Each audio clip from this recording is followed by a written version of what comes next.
Pues amigos, como siempre los saluda Enrique Castillo Pesado aquí en su programa Che Castillo Pesado en Excelsior TV. Recuerde que este programa pasa todos los domingos a las 8 de la noche en el canal 127 de cable y 127 de Sky.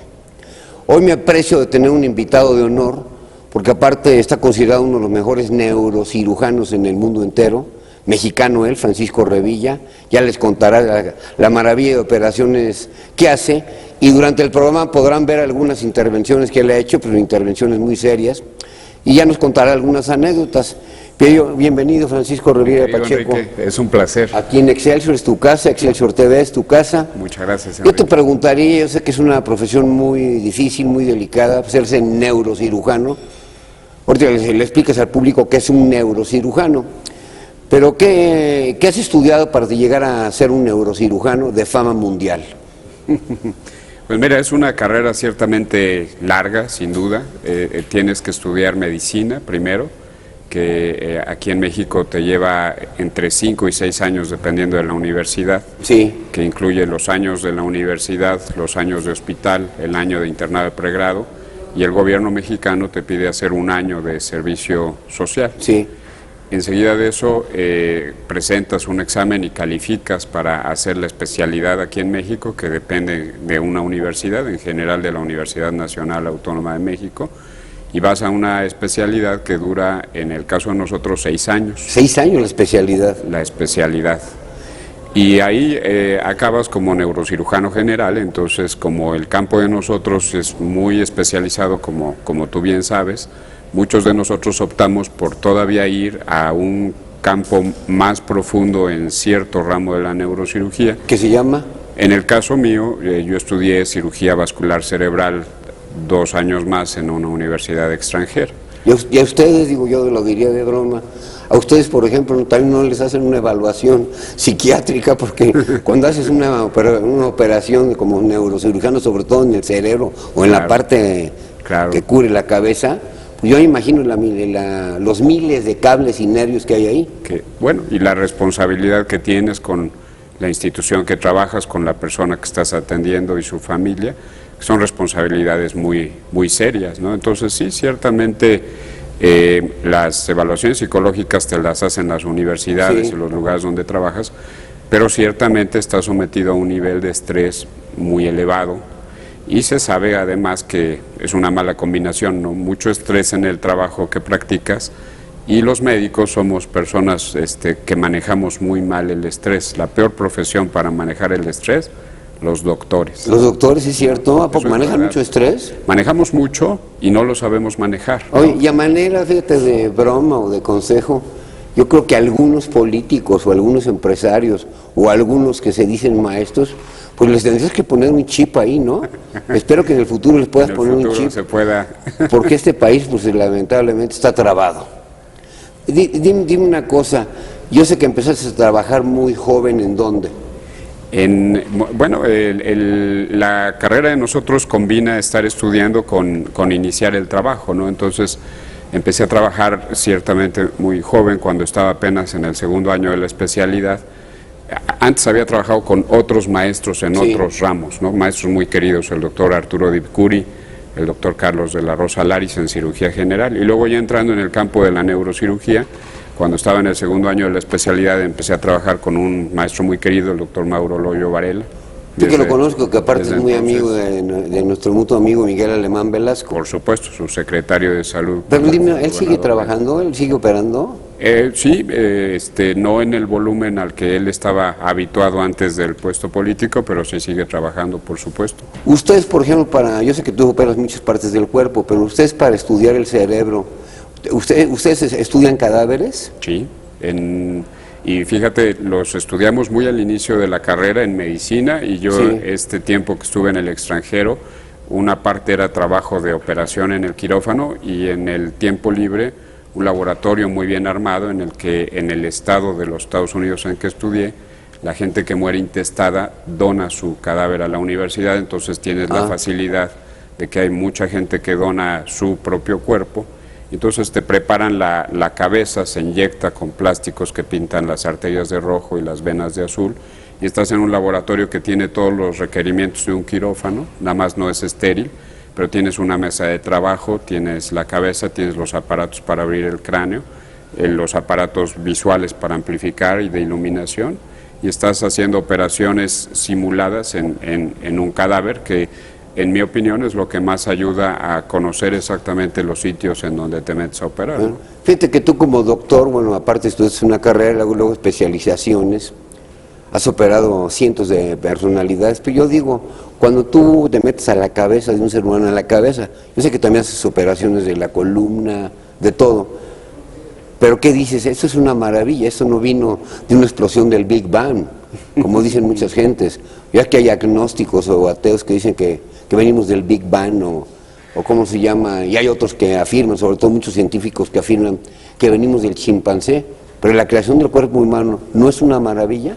Es una cosa que ciertamente te maravilla, ¿no? Tanto cuando estás, como en este momento, conversando con alguien, Sí. yo veo el brillo en tus ojos, como ciertamente cuando estás haciendo la operación que destapas y ves lo que es la joya de la creación, ¿no? Que es el cerebro humano. Eso. Sí, ciertamente. Sí. Pues una cosa, Francisco Revilla Pacheco, ¿qué te motiva a ti siendo joven decir, bueno, yo voy a ser médico o me voy a especializar en la neurocirugía? Me encaminaron a ser médico. ¿A mi quién? querido Enrique. Mi papá es médico. ¿También era neurocirujano, no? Él es neumólogo, especialista Ah, en los neumólogo. pulmones. Mi mamá era doctora, pero O sea, ya tu papá no falleció. fumaba. Bueno, luego te cuento esa historia, pero sí fumaba. Y yo nací el día que en México se celebra el Día del Médico, el fíjate. 23 de octubre.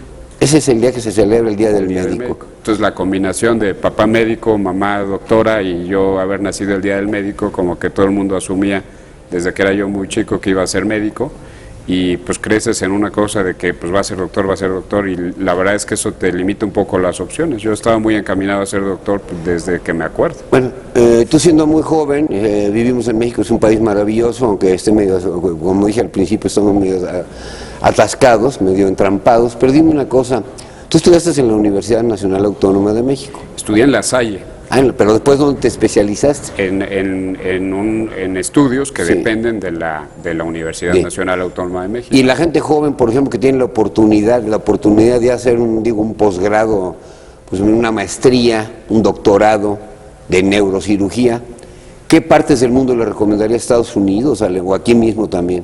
Aquí hay excelentes sitios de neurocirugía y tenemos un poco esta situación de que es el gobierno mexicano el que controla el posgrado en medicina, que tiene sus bemoles. Fuera de México hay lugares excelentes, ¿no? Europa tiene lugares de veras de muchísima dedicación, Alemania, yo Sí. diría. Y yo estudié en los Estados Unidos, avanzadísimos en este tipo de cosas por toda la ingeniería biomédica que se necesita y los laboratorios. Yo estudié con dos profesores muy reconocidos, el doctor Albert Rotton y el doctor Arthur Day, Sí. en la Universidad de Florida, en un De pueblo que Florida. se llama Gainesville. Ujú. ¿De qué edad tenías en ese entonces? 28, 29 años, y estudié hasta los 31. Pero ¿qué te motivó a escoger esta especialidad? Que es una especialidad, pues, que la gente dice, ¿cómo? Yo no me voy a meter con un neurocirujano. Sí, de inicio, hasta que no lo necesitas, Bueno, ¿no? pero ¿qué te motivó a ti a decir, bueno, esta va a ser mi especialidad? Lo que tú ya mencionabas, cuando ves por primera vez el cerebro humano, es una cosa tan llamativa, tan Sí. bella y tan maravillosa que si le dedicas un poco de las horas extras de tu estudio a estudiar la anatomía, te impacta tanto que esa fue la razón que yo me fui por ahí.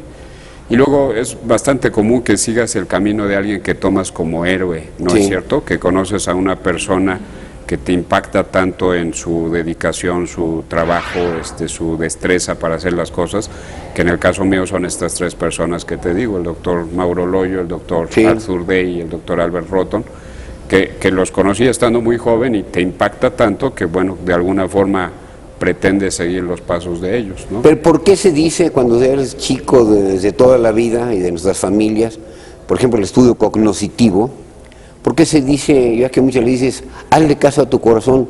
Tú sabes que lo que viene del corazón viene del cerebro, viene del corazón, pero yo luego te decía tu padre, tu abuelo, no, hazle caso a tu corazón. Eso también dice la palabra bíblica. ¿Por qué se dice eso? ¿Por qué hay esa relación entre el corazón y el cerebro? Yo creo que es esta cosa intuitiva de que tú localizas las emociones cuando algo te da alegría Sí. o miedo, no localizas el sentimiento en la cabeza, lo localizas ciertamente visceralmente en el pecho. Yo creo que de ahí viene esta situación, ¿no? Y realmente yo creo que es la mejor manera de ir en la vida, ¿no te parece, Enrique? De seguir lo que tu corazón te dice cuando estás en disyuntivas. Sí. Lo que normalmente resulta lo mejor, como que tienes un ser interior que sabe más cosas de las que tú crees que tú sabes, ¿no? Tienes un yo interno que en los ratos muy duros te ayuda y te dirige, ¿no?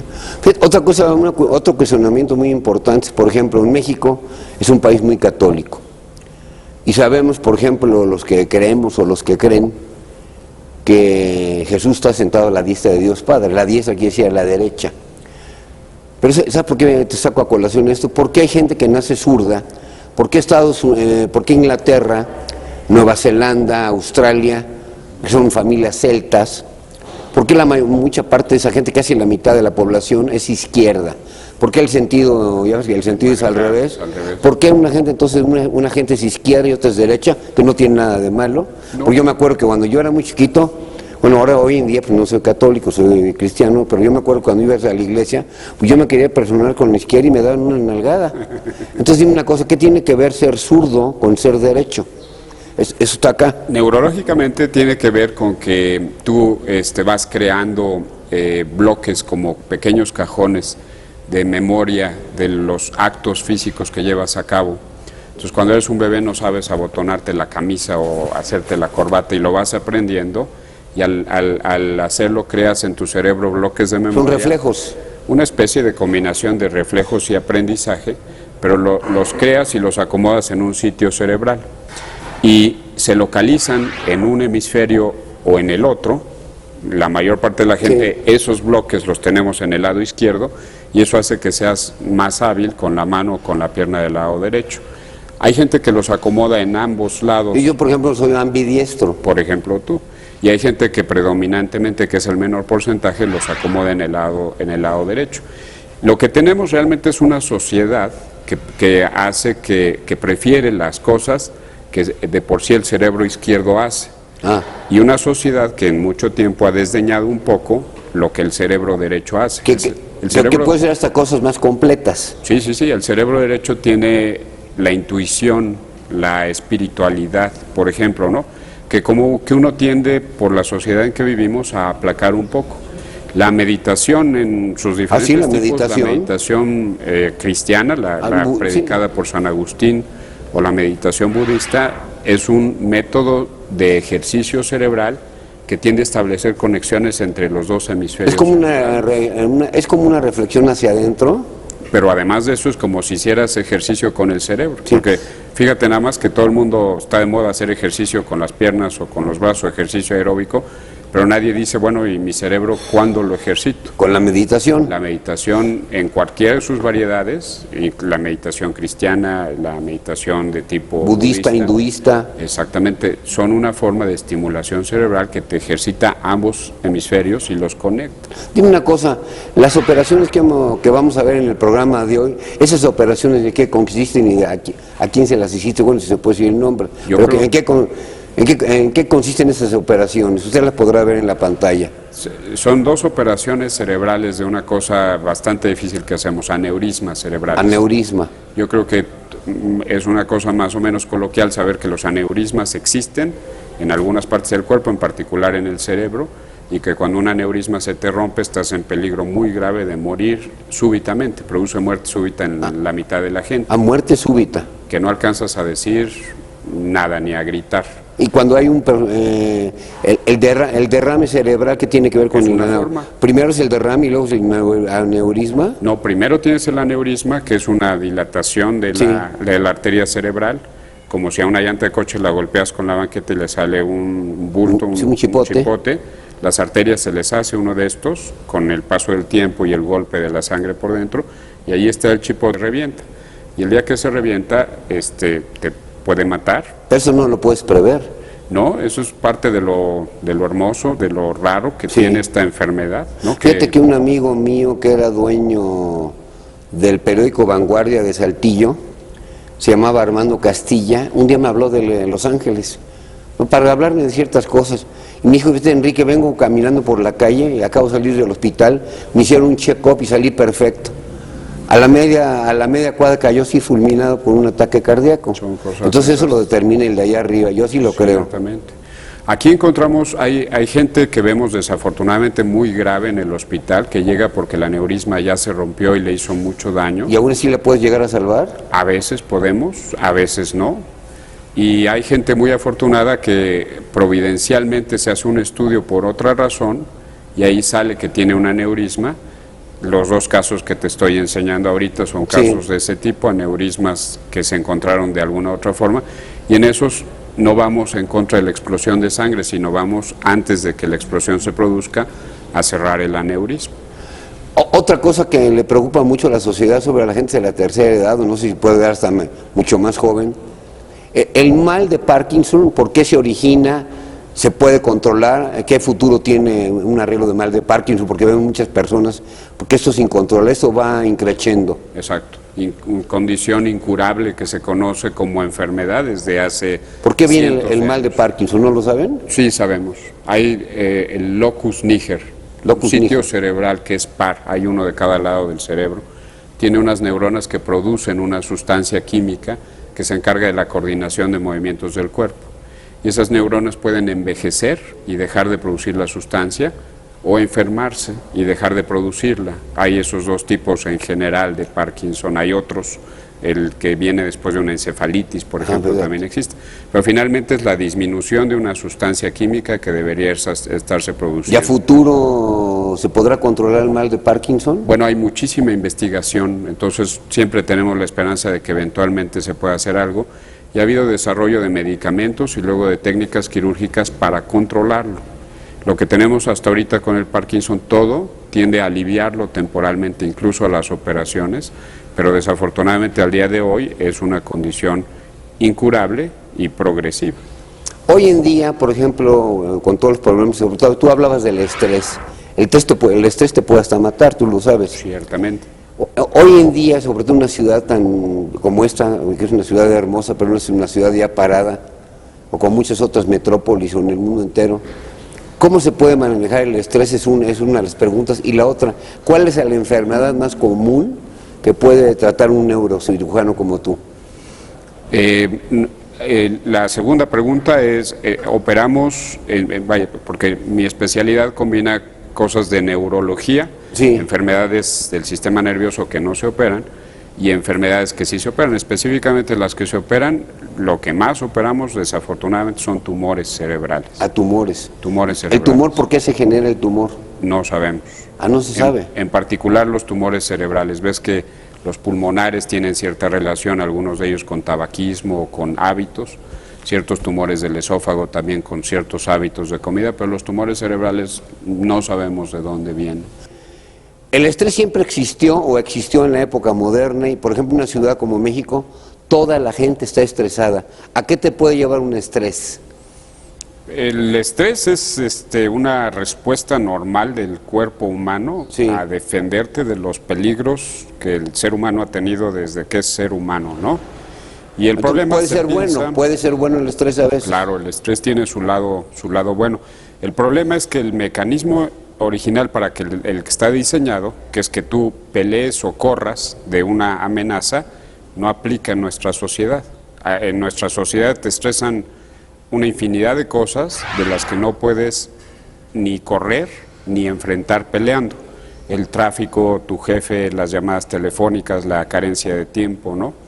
Y entonces es un tema muy estudiado en medicina, tanto en cómo impacta a los pacientes como en cómo impacta a los propios médicos, que te decía yo hace un momento. Entonces tú como neurocirujano, a la gente que tiene demasiado estrés, ¿qué le recomiendas? Hacer ejercicio. Exacto, hay estrategias no médicas para manejar el estrés y hay médicos especialistas en manejar el estrés, psiquiatras dedicados a esto. Ser un poco simpático. En las estrategias no, exacto, como tú, ¿no? Yo creo que tú lo manejas perfectamente bien. Las estrategias no médicas se sabe muy bien que justamente lo que tú dices, ¿no? Reírte. Eso. Es una estrategia excelente para manejar el estrés y entonces buscar círculos de amigos o grupos sociales que te sostengan, esa es una de las mejores maneras, que en nuestra sociedad no es fácil de lograr, ¿no? Ves esta cosa, los grupos sociales en México como que más bien tienden a desbaratar que a unir, pero tener un grupo social que te sostenga, tu sindicato, tu organización de médicos, tu organización de periodistas, tu familia y tu grupo de amigos. Pero, por ejemplo, vivir en la Ciudad de México, fíjate la pregunta que te voy a decir, bueno, porque así se ha desarrollado la humanidad, en las grandes metrópolis, pero vivir en la Ciudad de México, ¿es normal hoy en día? ¿Es normal eso? No. ¿A qué te lleva eso?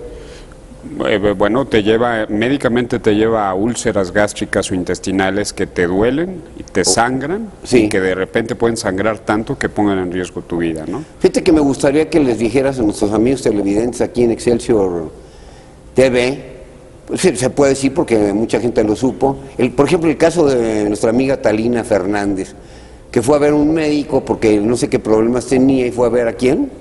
Talina fue a ver un oftalmólogo. Un oftalmólogo. Porque muy sentía, preocupada por algunos síntomas. Sí, los problemas que tenía de su familia en ese entonces, que murió su hija. Cosas muy serias, ¿no? Muy serias y muy fuertes. Muy fuertes. Y el oftalmólogo no le encontró nada. Y de anécdota muy curiosa, entiendo yo que le dijo, mira Talina, tienes algunos síntomas, pero te aseguro que esos no vienen de un tumor cerebral.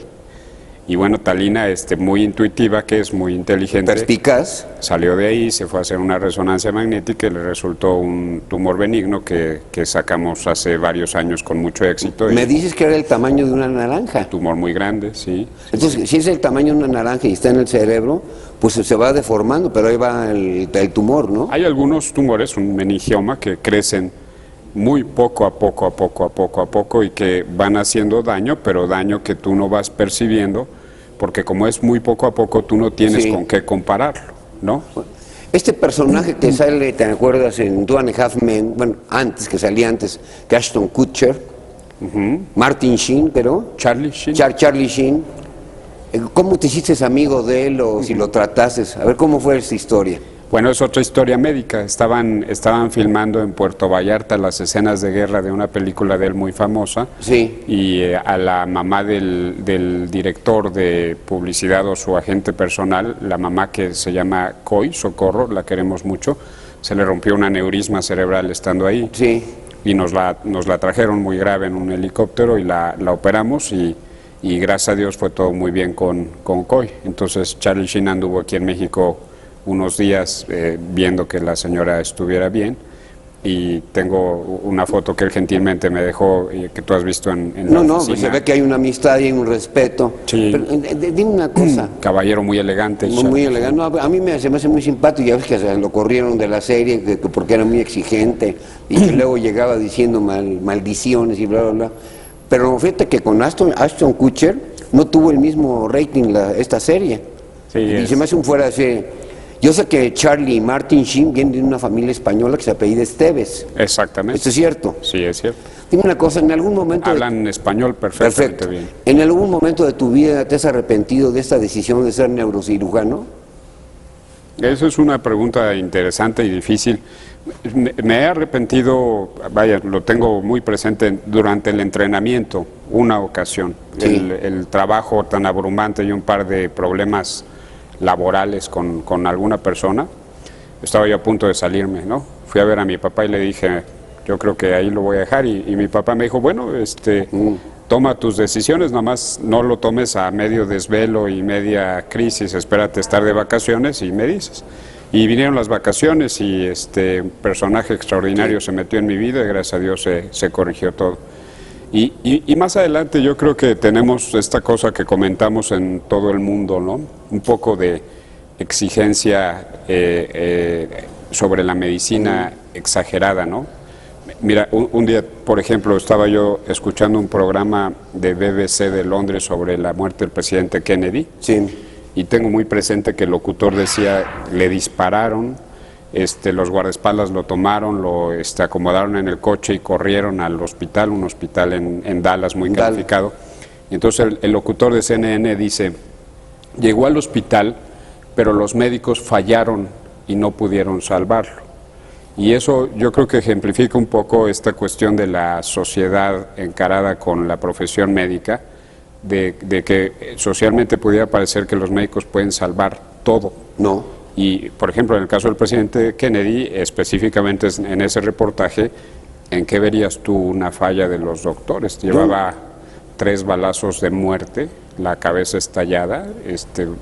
Bueno, yo en lo que estudio, por ejemplo, en teología bíblica, aprendes a que hay un día para ti, hay un día para los camarógrafos, hay un día para los productores, hay un día, Dios dice hasta aquí, aunque estés en perfecto estado de salud. Ese es el día Y yo sí que te respeto toca. eso, porque hay gente que dice, no, es que después ya de esta vida ya no hay vida.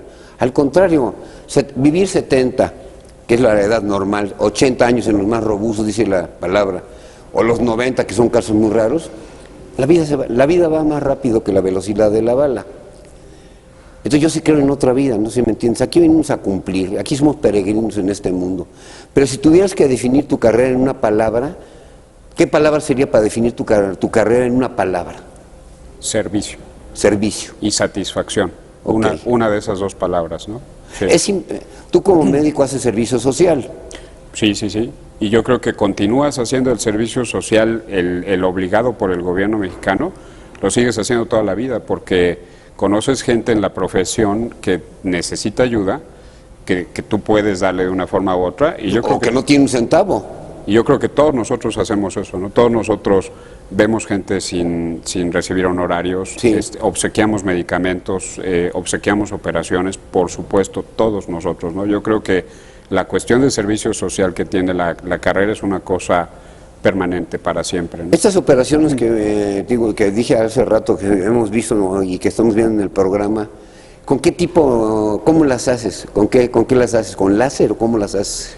El láser es una luz que quema Sí. ciertas lesiones de piel, por ejemplo, o pulmonares, pero no sirve para el cerebro porque lo quema.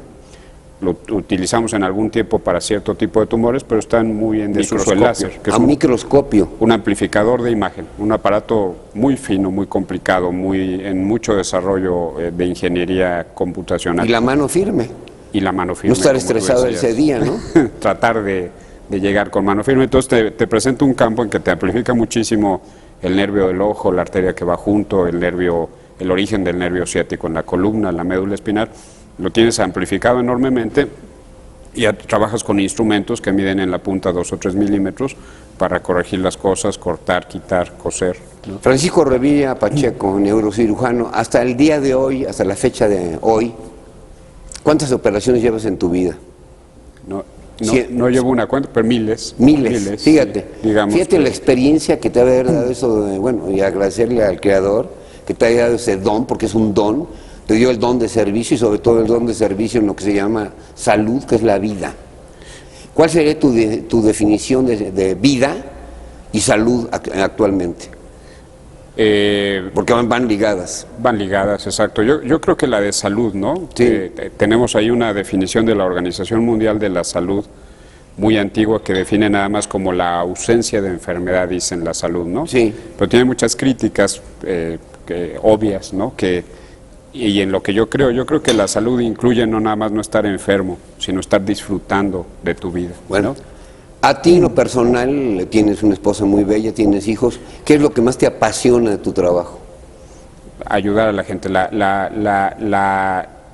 agradecimiento de una persona a la que sacas de un problema es una cosa bellísima, invaluable, ¿no? Cuando alguien llega y te dice, doctor, gracias, como tú puedes agradecerle a algún otro amigo que te saca de algún problema, yo creo que es eso lo más bello que hay en la profesión, ¿no? ¿Consideras que hoy en día en los hospitales de México, de otras partes del mundo, pues no todos los médicos o doctores o neurocirujanos son como tú?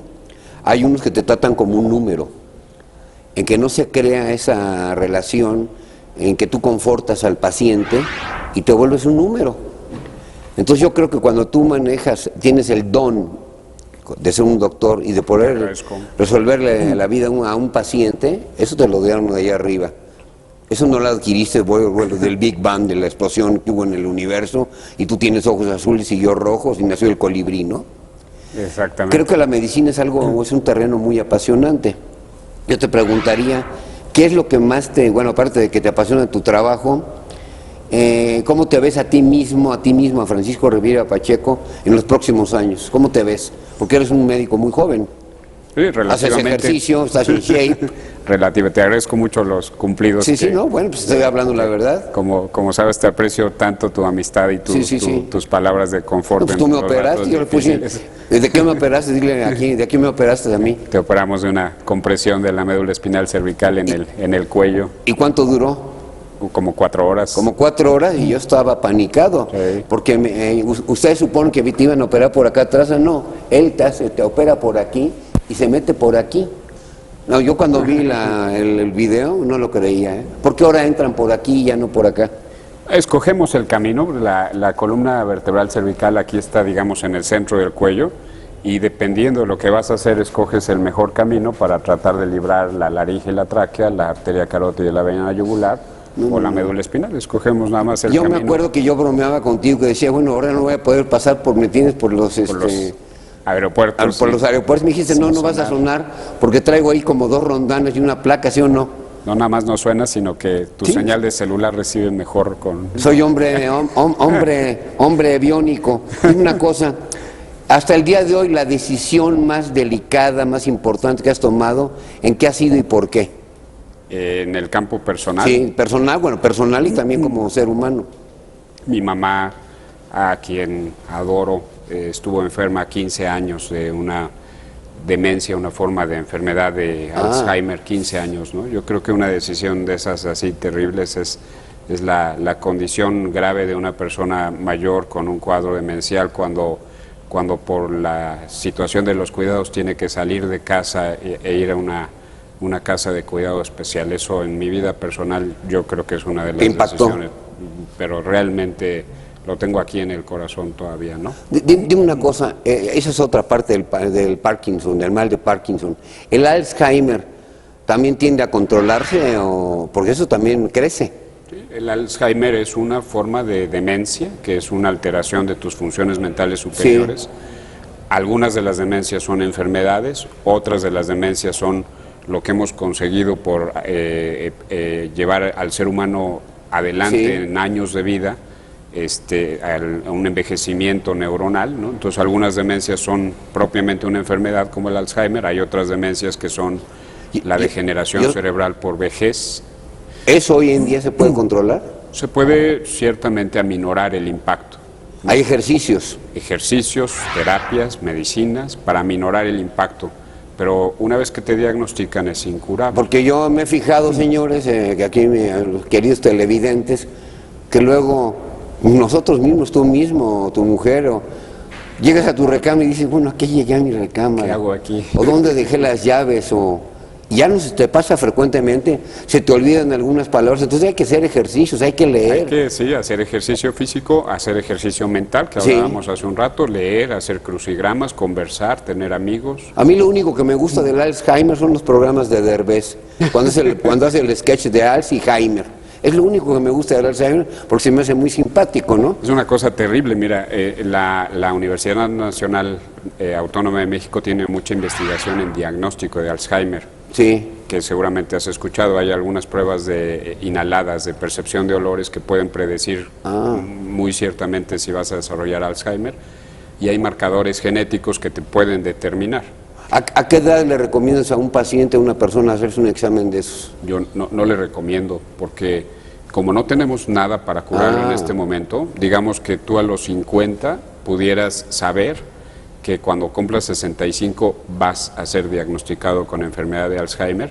Yo creo que saber que tienes una cosa así enfrente te amarga la vida de una manera terrible y es incurable. Yo creo que en el momento en el que tengamos algún avance en medicina, en que sepamos que hay algo que realmente puedes hacer para prevenir Alzheimer o para curártelo, en ese momento yo creo que esa prueba debería estar disponible al público.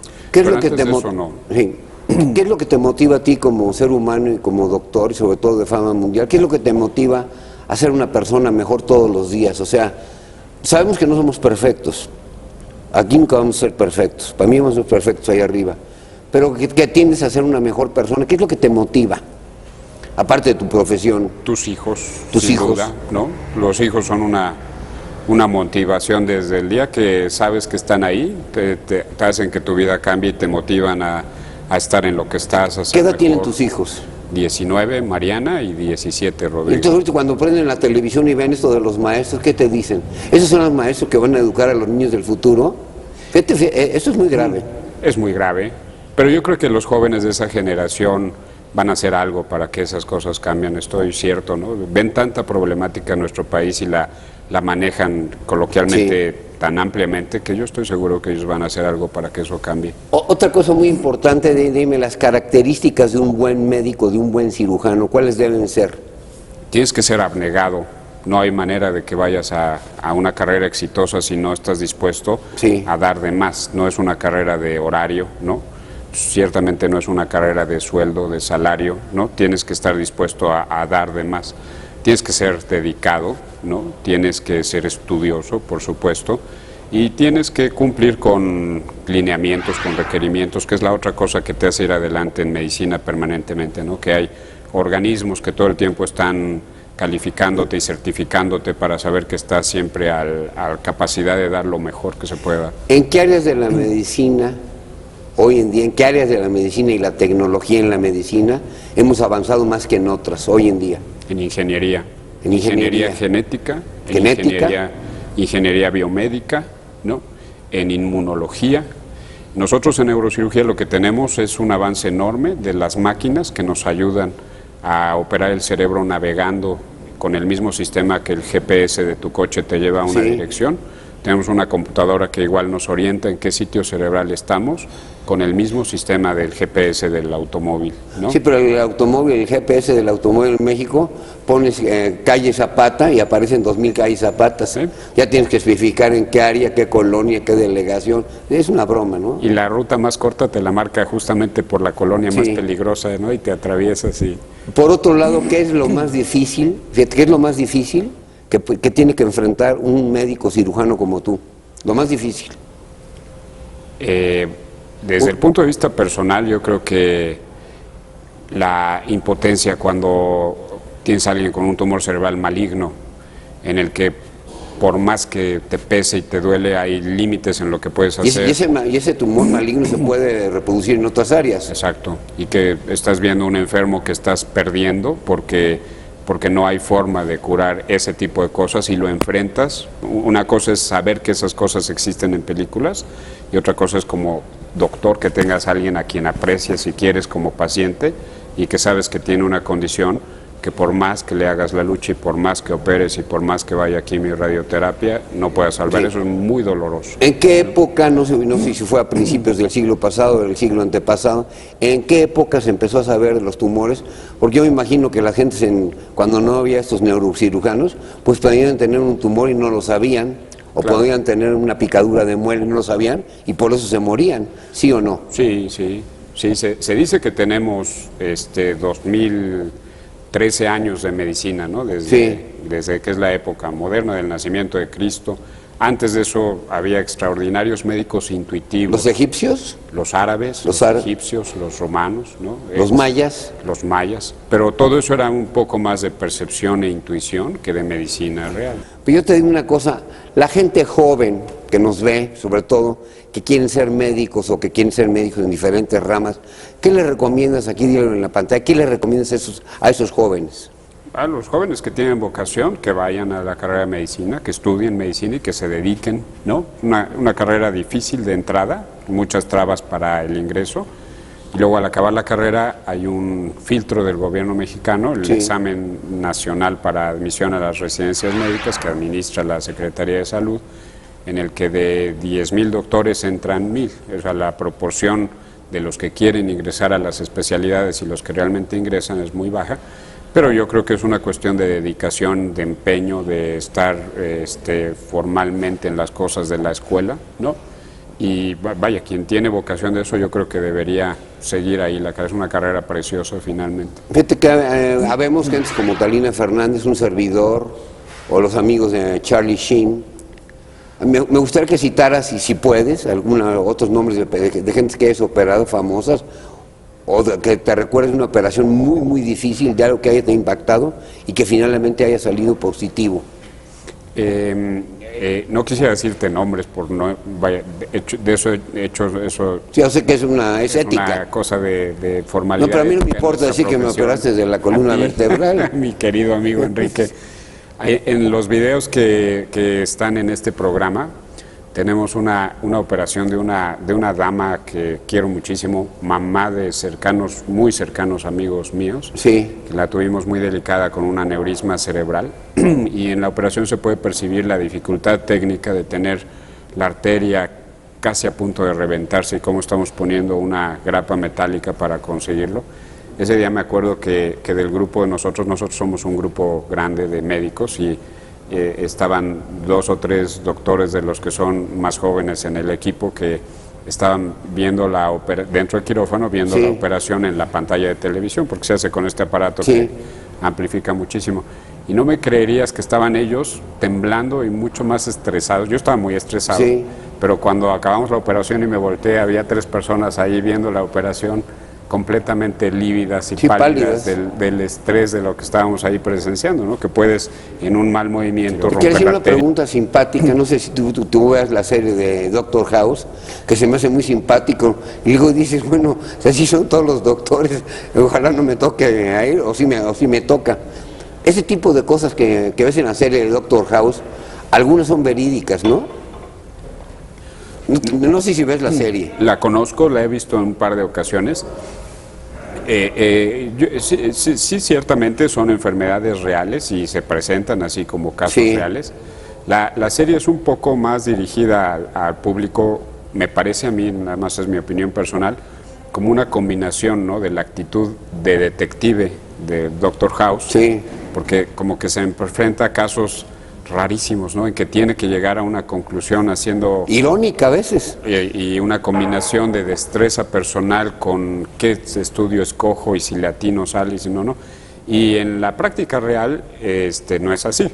Habemos especialistas en cosas, entonces tú tienes duda del misterio de por qué a la persona se le están hinchando las pantorrillas. Le hablas a tu amigo nefrólogo que viene y te contesta la pregunta porque es a lo que se dedica, ¿no? Entonces, en medicina real, una vez por año, 2 veces por año en la práctica mía, una práctica muy abundante, sí tenemos a alguien que es un enigma, que realmente no sabemos qué es lo que tiene, nos pasa de vez en cuando, pero en la mayor parte de los pacientes sí sabemos desde el principio y si no sabemos, consultamos al experto en el brazo derecho o en la pantorrilla izquierda o en el riñón, ¿no? Bueno, en el verso, si quiero que le digas también a los televidentes aquí en Excelsior TV, en el versus, dime un poquito, yéndonos un poquito para atrás, cuáles eran las enfermedades más comunes, cuáles desaparecieron y ahora cuáles son las enfermedades pues, más proclives a la era moderna. Porque han aparecido nuevas enfermedades. Han aparecido nuevas.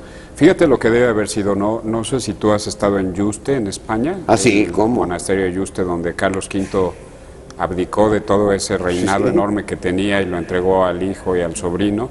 Se salió de los palacios magníficos y se fue a un monasterio muy simple y ahí vivió sus últimos años, presenció su propio funeral que lo organizó y lo fingió. Qué cosa más extraordinaria. Fíjate.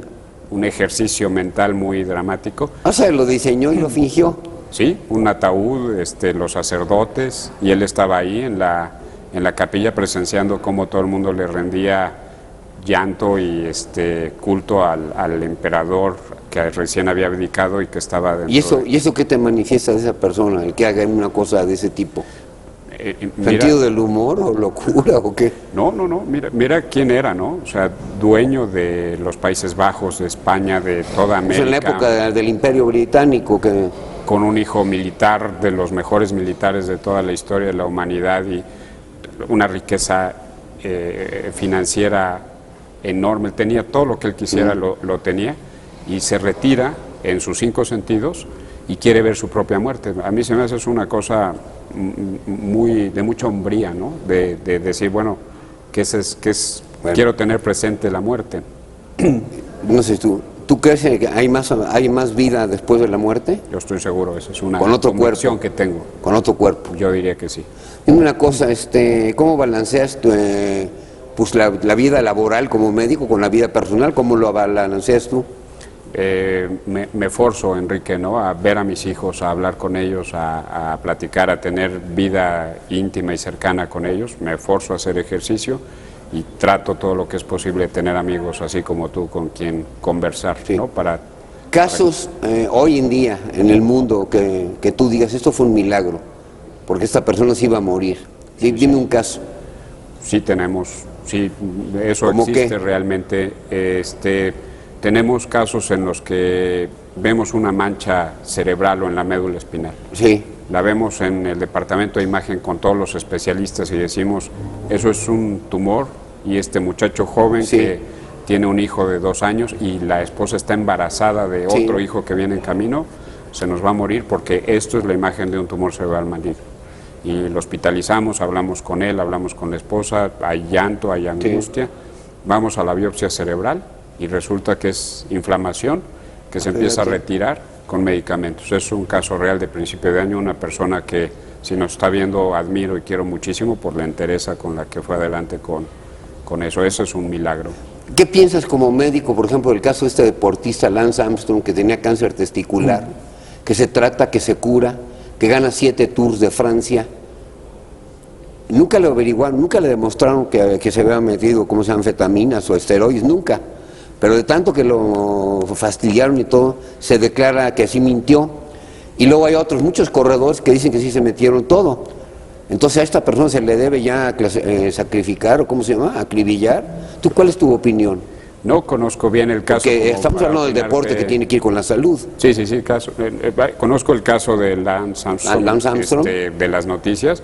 Para mí se me hace una persona muy digna de respeto, muy digna de respeto, ¿no? Esta cuestión de sobrevivir con tanta entereza, una cosa grave, testicular, luego una metástasis cerebral, la entereza de ir para adelante, de no vencerte, yo creo que es un ejemplo para todos, ¿no? Sí, pero ya sabes cómo es la sociedad, se encarga de acribillarlo, de acabarlo, pues de dejarlo casi en la calle. Sobre todo a las personas que Sí. están justamente en la pasarela o en el centro de atención, ¿no? Y cuando sabemos que la mayor parte de los ciclistas, bueno, en ese rubro del ciclismo, la mayor parte de los ciclistas han declarado que tomaban asteroides algo, claro. o algo. Contigo se puede platicar mucho tiempo. Yo te quisiera también preguntar, honestamente, ¿cómo sienten las instituciones médicas en México, tanto privadas como del gobierno? Mira, ahí tenemos un problema que también, te insisto, tenemos que arreglar en esta generación, es urgente, ¿no? Tenemos, fíjate tú, ¿quiénes somos en México las personas más frágiles en esta condición de atender nuestra salud? Yo creo que hay 2 rangos de personas sumamente frágiles en su atención a la salud. Las personas muy pobres, que no están inscritas en el Seguro Social, Sí. o que su acceso al Seguro Popular es limitado, no están en el ISSSTE ni pertenecen a ninguna institución de ese tipo.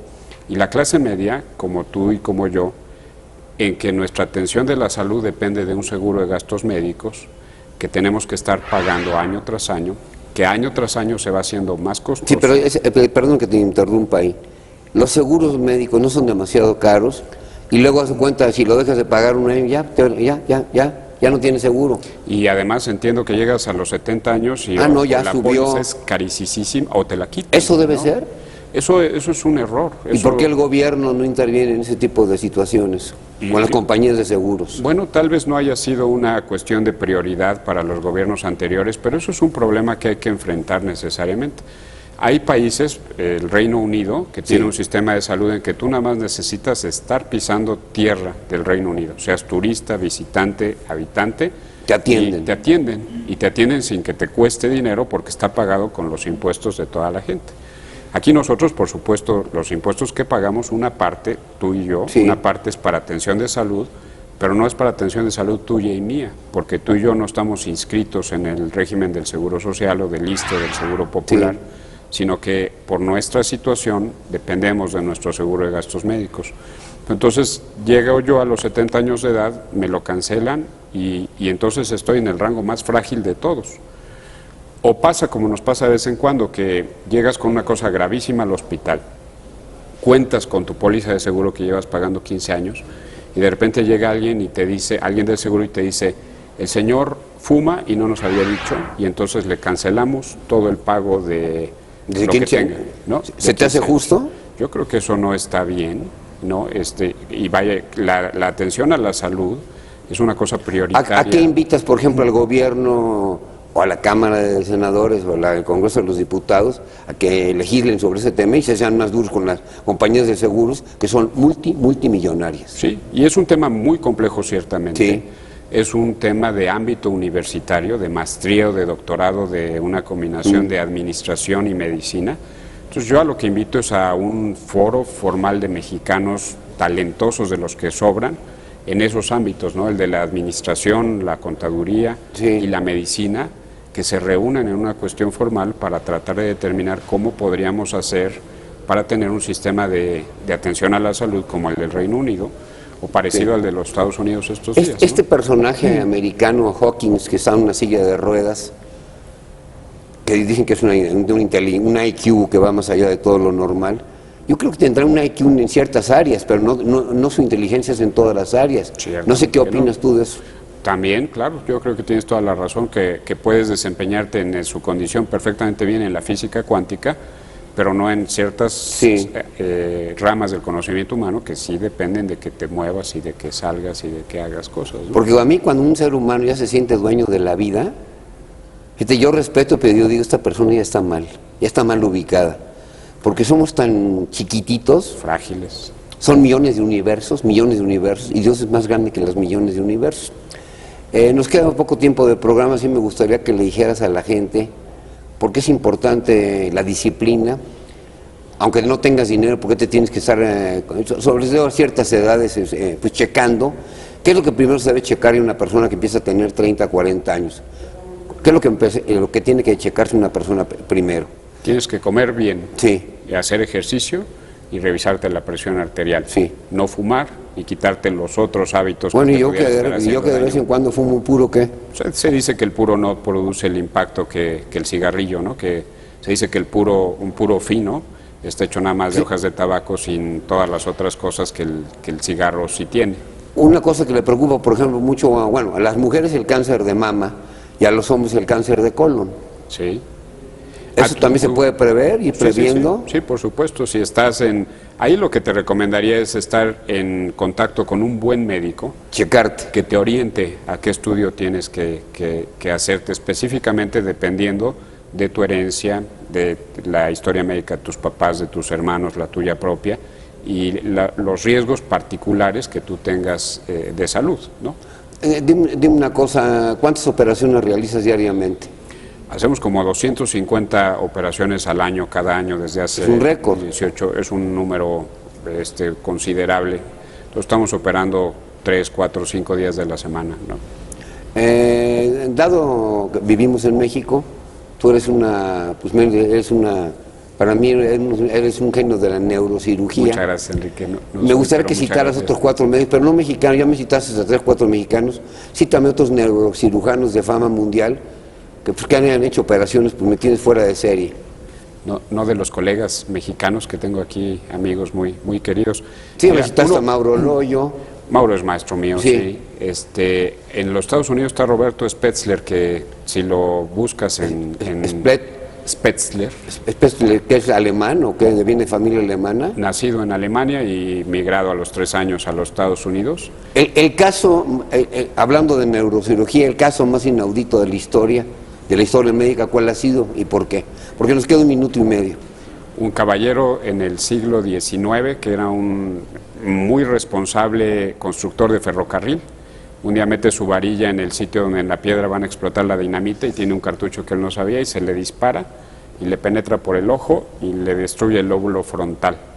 Y sobrevive por sus trabajadores ahí en el campo en San Francisco, lo llevan a un hospital, lo operan y lo curan, sobrevive perfectamente bien, pero la destrucción del lóbulo frontal lo convierte de ser la persona más educada, responsable, ordenada del universo en el más chistoso, ¿no? Lo vuelve bromista, irresponsable, ligero, borracho, y entonces cambia radicalmente de personalidad y muere en la ruina después de ser un ¿Hay alguna empresario. película, hay algún libro de esto? Hay libros, sí, sí, sí, por supuesto. Ese Bueno, es pues un nos caso queda ya muy poco famosísimo. tiempo, me queda que le mandes un mensaje a nuestro auditorio aquí en Excelsior TV, en este programa, tu amigo Che Castillo Pesado, un mensaje tuyo. Yo creo que es muy importante en la vida conseguirse un amigo como el que tú eres para mí. Ese es mi Eso mensaje. te lo agradezco, porque ahora ya se volvió torero el doctor, pero eso te lo agradezco. Yo creo que acuérdate de mi eslogan que aquí sumamos, no restamos. Entonces, despídete del público. Así es. Buenos días. Muchísimas gracias por la atención de tu público tan amable y la atención a este tiempo y esta plática tan interesante contigo, mi querido Bueno, Enrique. gracias. Es un placer.